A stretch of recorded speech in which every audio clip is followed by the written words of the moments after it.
Professor صاحب، نظریہ بقایا اسلحہ سے کیا مراد ہے؟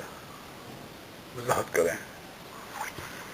ناظرین، نظریہ بقایا اسلحہ سے مراد ہے کہ دنیا میں وہی شے باقی رہتی ہے جس میں زندہ رہنے کی صلاحیت موجود ہو۔ رابرٹ ڈارون نے یہ نظریہ جب پیش کیا تو زمانے میں دھوم مچ گئی کہ وہ ڈارون نے کتنی بڑی حقیقت کا انکشاف کیا ہے، اور یہ دھوم حق بجانب تھی کیونکہ یہ ایک زندہ حقیقت ہے۔ ہم ہر روز دیکھتے ہیں کہ ہر زبردست چیز کمزور کو کچل کر آگے گزر جاتی ہے۔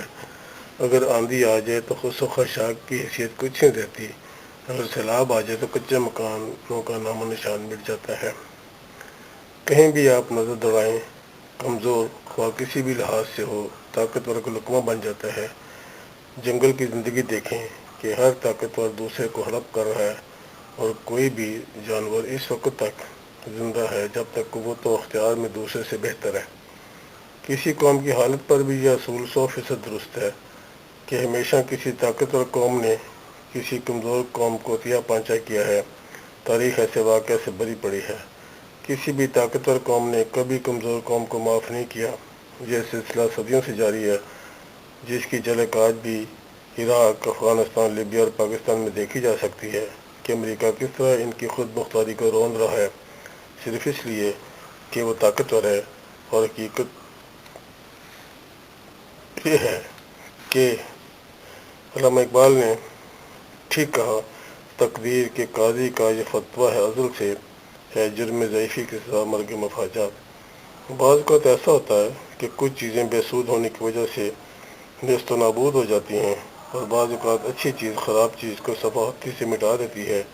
جو چیز کسی طرح میں مفید نہیں ہو وہ ختم ہو جاتی ہے، خواہ موسموں کا جبر ہو یا بھوک پیاس کا جبر ہو، ایسی بیکار چیز کو مٹا دیتا ہے۔ جیسے آج کی تحقیق نے بتایا ہے کہ زمانہ قدیم میں 40 فٹ اونچے جانور ڈائناسور اور ٹرانوڈان ہوتے تھے جو اس دنیا میں سروائیو نہ کر سکے، مگر ان سے کئی گنا چھوٹے جانور مثلاً گدھا، گھوڑا اور اونٹ نے سروائیو کر لیا کیونکہ یہ انسان کے لیے مفید تھے۔ اس لیے اس نظریے کا نام ہے سروائیول آف دی فٹسٹ۔ اس نظریے کی سب سے زیادہ تشریح ہربرٹ سپنسر نے کی۔ وہ لکھتا ہے، ڈارون کا نظریہ یہ تھا کہ کائنات کو بعض ایسی چیزیں وراثتاً ملی تھیں جو رفتہ رفتہ بیکار ہو کر مٹ گئیں اور مفید اشیاء باقی رہ گئیں۔ اس بارے میں ارشاد ربانی ہے، اور زمین پر وہی اشیاء باقی بچتی ہے جو لوگوں کے لیے یا کسی اور کے لیے مفید ہوتی ہے۔ سورہ رعد آیت نمبر 17۔ بے شک اللہ نے کوئی چیز بے سود اور بے فائدہ پیدا نہیں کی، لیکن جوں وہ صلاحیتوں اور قوتوں سے محروم ہو جاتی ہے وہ غیر مفید اور بیکار ہو جاتی ہے۔ لہذا ایسی بیکار چیز کا مٹ جانا اس کا مقدر اور اللہ کا نظام ہے۔ بتانا یہ مقصود ہے یہاں کہ جو چیزیں آج سائنسدانوں یا دانشوروں نے صدیوں کے تحقیق اور ریسرچ کے بعد سامنے لائے ہیں، ان کی نشاندہی رسول عربی صلی اللہ علیہ وسلم پہلے کر چکے ہیں۔ لیکن یہاں پھر وہی چبھتا ہوا سوال ابھرتا ہے کہ مسلمانوں جو قرآن کو اپنی کتاب کہنے کے دعوت دار ہیں نے اس سے کیا فائدہ اٹھایا ہے؟ جب رسول اکرم صلی اللہ علیہ وسلم نے بذریعہ قرآن بتا دیا تھا کہ قوم زندہ وہی رہے گی جس میں زندہ رہنے کی صلاحیت ہوگی، تو مسلمانوں نے اس اصول کو اپناتے ہوئے اپنی قوم کو مضبوط کیوں نہ کیا؟ میں یقین سے کہہ سکتا ہوں کہ اگر انہوں نے قرآن کے صرف اسی اصول کو زندگی کا رہنما اصول بنایا ہوتا تو آج امریکہ جیسی طاقتور قوم کے لیے لقمہ تر نہ ہوتے، بلکہ اس قابل ہوتے کہ ان کو ان کے ظلم جبر کا منہ توڑ جواب دیتے۔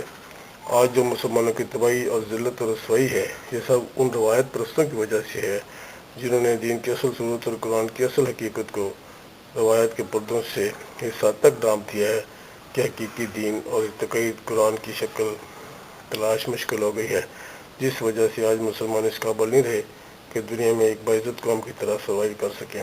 یہ قوم صرف ایک ہی صورت میں عزت کی زندگی گزار سکتی ہے کہ یہ روایت چھوڑ کر قرآن کی طرف آئے۔